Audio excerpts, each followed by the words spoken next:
The pandemic has moved most business meetings to a virtual format. Board meetings are no exception. Is that a good thing? Today on Zippy Point. Quick Zips by Zippy Point. Quick and dirty. I'm Brock Romanek and I'm a big fan of yous. It shouldn't be surprising that many directors love holding their board and their board committee meetings virtually.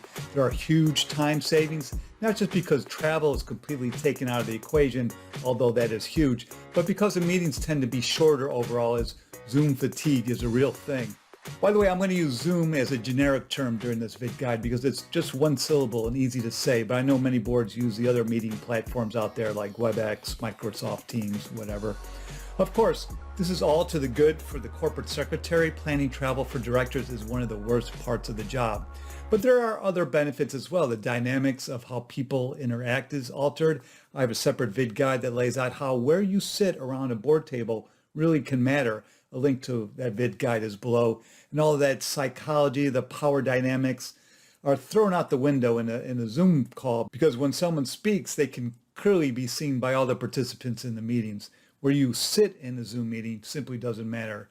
So anecdotally, I'm hearing that some boards are planning to meet virtually even after the pandemic is over, at least for some of their meetings. You can read some of the stories about that in this Harvard Business Review article.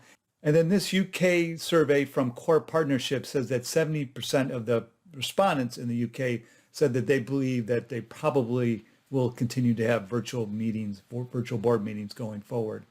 So maybe virtual board meetings are here to stay, at least for a portion of the meetings that a board holds. And that would be a joy for the corporate secretary. There are so many hassles that the corporate secretary would be freed up when the meetings are held online. And it's not just travel, there's so many other logistics that get freed up from a virtual meeting. See my separate Vid-Guide with 16 practical suggestions about how you can improve the in-person board meeting experience. A link to that, which is below. But personally, I think it would be a big mistake to move all board meetings online. With virtual meetings, you do get the ability to read the room. You do lose the ability to hold longer meetings that sometimes are really necessary. You could hold full day meetings on Zoom, but how effective are those really? Zoom fatigue is a real thing. And the biggest problem of all is the fact that meeting in person allows the board to build real relationships between the directors. Sure, the virtual format works right now for boards because all the directors have built up their relationships prior to the pandemic through a series of in-person meetings that they've held before. But what if new directors join the board? How can they possibly develop the type of relationship you really need for a collegial board if they're not breaking bread, not sharing a meal, not having casual conversations in the hall before or after a board meeting, not really getting to know each other? The Harvard Business Review article recognizes this and suggests sharing exercises that directors can use on Zoom calls to get to know each other better.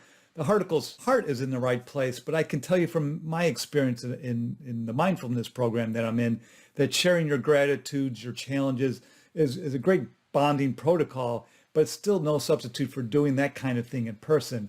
It feels a little bit manufactured when you're doing it online and nowhere near as impactful. The Harvard Business Review piece does have a lot of great ideas for this kind of thing. For me, it comes all back to Zoom fatigue. If you only have X amount of minutes for the board to get together, the amount of time to truly get a director's full-time attention on a board Zoom, how much time do you want them spend bonding vis-a-vis a board's real work? Just adding more time to a Zoom meeting for bonding doesn't fix the problems that lengthy Zoom sessions cause. It's just way too draining on the eyes, on the brain to stare at a screen for more than an hour or two. Personally, I start really hurting at about the 20-minute mark. So in the long run, board performance is doomed if they meet only online. That's just one man's opinion. But I do think occasional board meetings held online is just fine, particularly for those boards with global directors spread out throughout all over the country, all over the world. I do think they can work better than telephonic board meetings in some settings, but in some settings, I think phone meetings still work just fine too. It'll depend on what's on the agenda, what a board or a board committee needs to accomplish during that meeting. Anyway, let me know what you think and send me your tips about how to improve the virtual board meeting experience. What little things can be done to make those meetings run smoother?